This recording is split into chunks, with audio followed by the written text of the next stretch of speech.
What's going on, everybody, and thank you for tuning in. So today's video was supposed to be the walk-around showcase of the 2017 Toyota Highlander, but because of terrible weather and wind, we're going to push that off till tomorrow. Tomorrow's weather should be a lot better. So today's video is going to be a comparison between the 4Runner and Highlander. Now, this isn't going to be your regular comparison like doing facts back and forth. That's no fun. This is going to be right now how I feel about both vehicles, and if I had to choose between the two, which one would I decide to buy? So the two vehicles that we are comparing today are the 4Runner SR5 Premium and the Highlander XLE all-wheel drive. Both of them are the middle trim level, so it should be a nice even test to see what has what.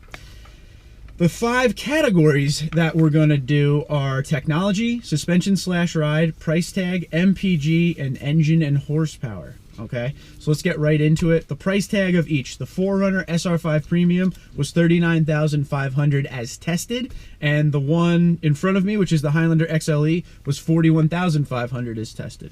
When you get into the tech, the Highlander has so much tech. It's almost an intimidating amount of tech for me, at least. Now, I've been driving, Tundras and stuff like that, which are very limited tech, very old school, horsepower and torque type truck.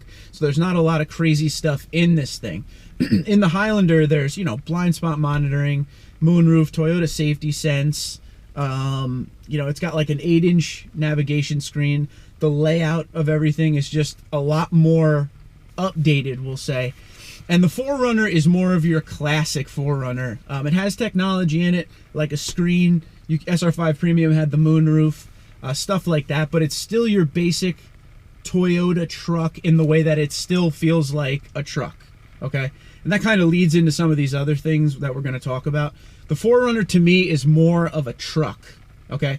It's got a truck frame. It feels like a truck. It drives like a truck, where the Highlander feels... it's an SUV, but it feels like a car. It's very smooth, stuff like that. But the technology-wise, the Highlander's loaded up with technology, where the 4Runner, like the Tundra, has your essentials, but nothing over the top. Let's move right into the suspension/ride. As we kind of just said, the 4Runner it feels like a truck. It's bumpy. It definitely drives like a pickup truck, where the Highlander is very smooth, very quiet, with excellent braking. The 4Runner is definitely a more capable setup for off-road, but there is a little bit of brake dive, which you experience in bigger vehicles like trucks and stuff like that. So, it's a great vehicle if you're going on the Highlander is a great vehicle if you're going on a long trip. Nice, smooth ride, good for the family, quiet. The 4Runner isn't bad for long drives or anything like that. It's more of a truck feel. Personally, I don't mind that. I don't mind that at all. I don't mind a little bit of a bumpy ride. Gives a little more driver feedback. For me, I'm into that. Some people just want that smooth, quiet ride. Highlander's the way to go for that. MPG-wise, the 4Runner is 17 city, 21 highway, 18 combined, while the Highlander is 20 city, 26 highway, and 22 combined. Now, mind you, there are all different types of stuff you can get with the Highlander. You can get the hybrid, things like that. But like I said, we're comparing the two vehicles that I've had. So gas mileage, if you're doing the combined numbers, 18 for the 4Runner, 22 for the Highlander. So the Highlander definitely gets better gas mileage. The Highlander also has a 3.5 liter V6 with an 8-speed transmission. The 4Runner has the 4-liter V6 with the 5-speed. That 4-liter V6 is bulletproof, though. That's kind of like the Tundra's 5.7-liter engine. They've both been around a long time. They can take a beating for sure. As far as, horsepower goes with each of them, the 4Runner has a decent amount of pickup, but you really have to get that pedal down to get it moving. It's a very heavy vehicle, while the Highlander feels very smooth. You can't even feel the transmission getting up to speed, but it does move. It moves pretty good. Very good pickup on that one.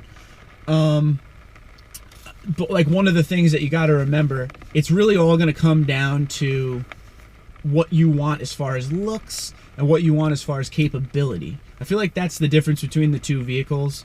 If I had to pick today for me, if I was buying for me, I would get a 4Runner TRD Pro. And it actually makes me laugh because My wife is looking at the Highlander. She really likes it. But when we were at the auto show the other day, she saw the TRD Pro 4Runner in cement, and she's like, I want that. She didn't know what she was looking at. She doesn't like cars. And, you know, that was really cool. And I was like, if you got a TRD Pro 4Runner, that would be awesome. She really liked the 4Runner when we had it. This one she really likes too. So when it comes time for her to actually buy a vehicle, it's going to be some great YouTube videos for sure. But overall, each vehicle is awesome, okay? It really just depends on you and what your family's looking for. Now, if I had kids and we were going on a lot of road trips and stuff like that, I'd lean to the Highlander. It's very comfortable, and I mean, you got safety stuff in it for days. Toyota Safety Sense is awesome. I mean, it even has that radar detecting cruise control. That's cool. And you always want your family to be safe. While the 4Runner is more of a old school, you know, truck type SUV. So it's very tough for me to sit here and say that I would pick one over the other, but it would really depend. You know, everyday life, I like the 4Runner. Long trips and I now have a family or something like that, I'd probably pick the Highlander. I'm pretty sure at the end of the day the wife's going to pick the Highlander, but you know, that was just a basic overview of the two and how I feel with each of them right now. I have a couple days left on the Highlander, so my opinions may change. When I first got in it this morning to go to work, I was staring at stuff like, whoa, what is some of this doing? It has that one thing that actually freaked me out. I thought the engine was stalling, but at the stoplight, when you stop the car, the engine shuts off to save fuel, and when you hit the gas pedal, it turns back on real quick and you go. I didn't know that. I mean, I know that exists. My buddy has it in his Cherokee and stuff. I just didn't know it was on Toyotas. Didn't do any research, and it was pretty funny because I was freaking out there for a minute. But then I found the button, and all is well with that now. But overall, I leave this up to you. What do you think of the two vehicles? If you are an owner of the 4Runner, if you are an owner of the Highlander, chime in below this video and tell me some of the good and bad points that you like and dislike about each vehicle. Or you can find me on Twitter and Instagram at TundraDude34. I will talk to you guys later.